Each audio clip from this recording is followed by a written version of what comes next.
अब तक की कहानी में हमने देखा कि एक सप्ताह पहले मर चुकी मां के नंबर से आए कॉल ने आरव की जान बचाई, क्योंकि दरवाजे पर आया आदमी इंसान नहीं था। भागते भागते एक रहस्यमय रिक्शा वाला आरव को एक पुराने घर तक ले गया, जहां पता चला कि उसकी मां अब भी उसकी रक्षा कर रही है, मौत के बाद भी। लेकिन सबसे बड़ा सवाल अब भी हवा में तैर रहा है, वो बिना सिर और हाथ वाला डरावना साया आखिर था कौन?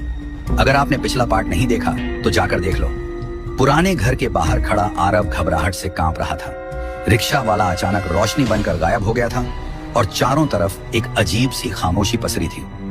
आरव ने हिम्मत करके घर का भारी लकड़ी का दरवाजा धक्का देकर खोला। दरवाजे के खुलते ही अंदर से धूल की गंध और ठंडी हवा का झोंका आया। कमरे में एक पुरानी लालटेन जल रही थी, जैसे किसी ने उसे अभी अभी जलाया हो। आरव धीरे धीरे अंदर गया और अचानक दीवार पर नजर पड़ी। वहां उसकी मां की एक तस्वीर टंगी थी, लेकिन उस तस्वीर में मां के साथ वो रिक्शा वाला भी खड़ा था। आरव की धड़कनें रुक सी गईं। ये कैसे हो सकता है? उसने डरते हुए तस्वीर को छुआ। तभी कमरे की दूसरी तरफ का दरवाजा धीरे धीरे अपने आप खुलने लगा और अंदर से एक कराहने की आवाज आई, मानो कोई कई सालों से दर्द में पड़ा। आरव डरते डरते उस तरफ बढ़ा।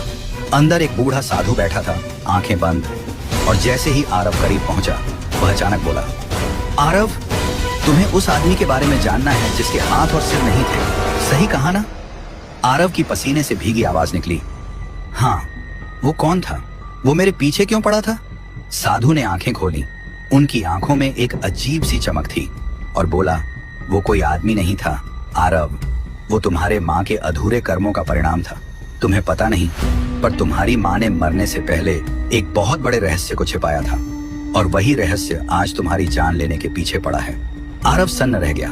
कौन सा रहस्य? मेरी माँ ने क्या छिपाया था?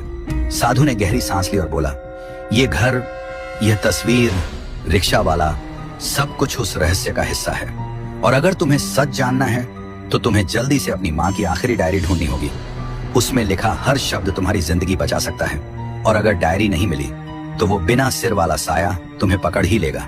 कमरे की बत्ती झपकी और बाहर फिर वही तेज भागने की आवाज, थक थक थक, जैसे वो साया अब फिर से घर तक पहुंच आया।